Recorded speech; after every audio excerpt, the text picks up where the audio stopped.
الرحمن الرحيم. اهلا بكم في قناه ست البيت. النهارده ان شاء الله انا مع بعض كيكه. بس قبل ما ابدا الفيديو عايز اشكر من داخل مصر وخارج مصر كل الناس اللي بتدعم القناه وربنا يوفق الجميع. بصوا يا جماعه، هي حاجات بسيطه برضو في البيت. انا لقيت عندي برتقال فقلت ايه اعمل وعندي شويه دقيق، قلت اعمل ايه كيكه كده سريعه. طبعا برضو هنعمل ايه حاجات بسيطه. انا عارفه برضو مش هقول لكم اقل التكلفه عشان برضو الحاجات كلها غاليه، بس يعني اهو احسن من مفيش. هنعمل ادي كده بيضتين، ماشي. لو عايزه تعمليها في الخلاط اعمليها، ماشي. ادي بيضه،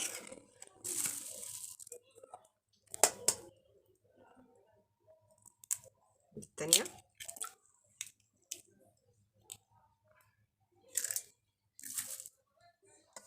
هنضرب بقى شويه كده بالمضرب.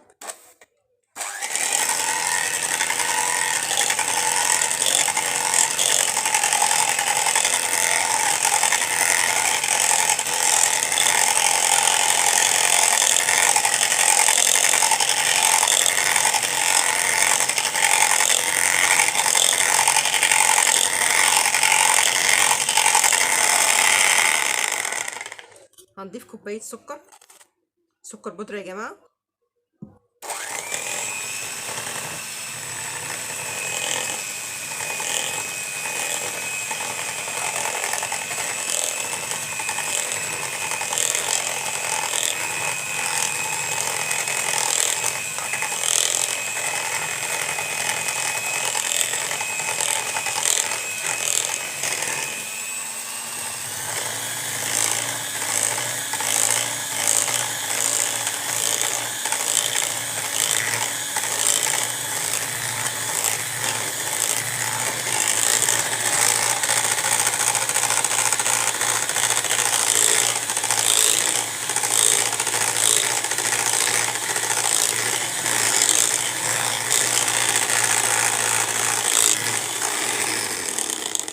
طبعا هنقعد نضرب كده لغايه ما اللون كده يتغير بتاع البيض والسكر، بيبقى لون فاتح شويه. هنضيف رشه ملح كده، ماشي، المنظر ده كده. وهنضيف كمان قشر البرتقال، وهنضرب كده برضو.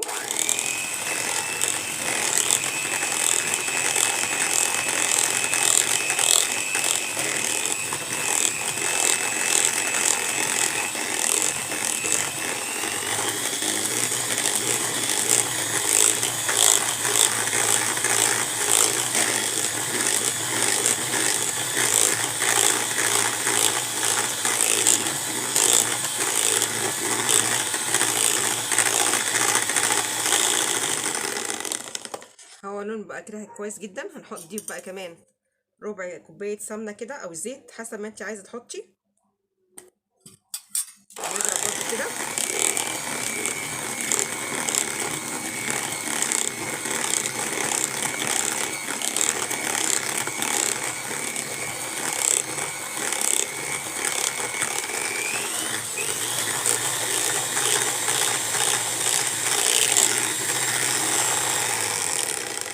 هنضيف كوبايه البرتقال،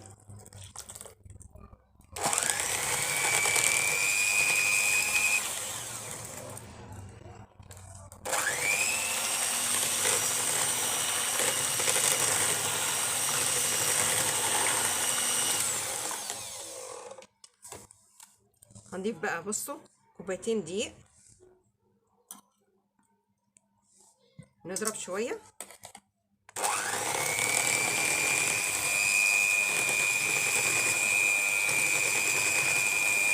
حطيت الكوبايه التانية وحطيت كمان معلقه نشا. النشا يا جماعه بتخليها تبقى فيها طراوه من جوه كده. هنضرب بقى الحاجات دي ونيجي مع بعض. بعد ما ضربنا كل حاجه نحط بقى معلقه خل يا جماعه كده. هنحط بقى البيكنج باودر معلقه برضو.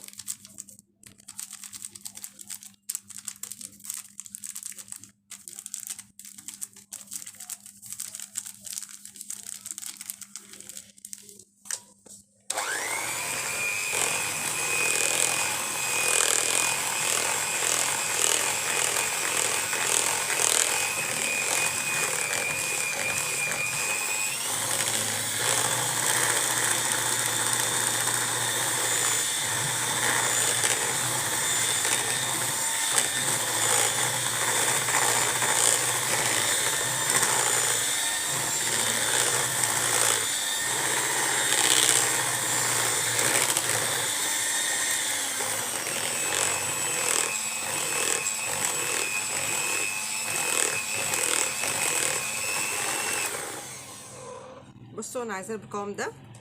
كل ما بتكون خفيفه احسن ما تكون تقيله يا جماعه، عشان كل ما تكون خفيفه بتبقى هشه من جوه. لو تقيله يعني تخينه ما بتبقاش هشه، بتبقى ملطوطه من جوه. بصوا اهي انا عايزاها بالمنظر ده، شايفين اهي كده. ده احسن قوام للكيكه.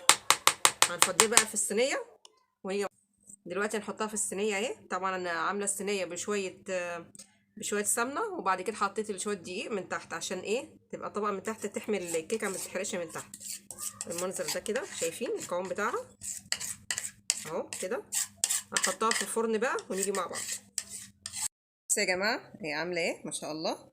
طبعا عشان المقادير قليله طبعا، يعني هي طالعه بصوا اهي بسم الله ما شاء الله لسه طالعه من الفرن، شايفين بجد جميله يا جماعه. حاجات يعني مقادير قليله كده وبسيطه. بصوا بسم الله ما شاء الله، شايفين. طب والله بجد جميله، شايفين لها اهي. دي معلقه الخل اللي انا حطيتها يا جماعه، تحطها في جميع المخبوزات وبألف هنا وشفا. بصوا عامله من تحت عامله ازاي اهي، وبألف هنا وشفا.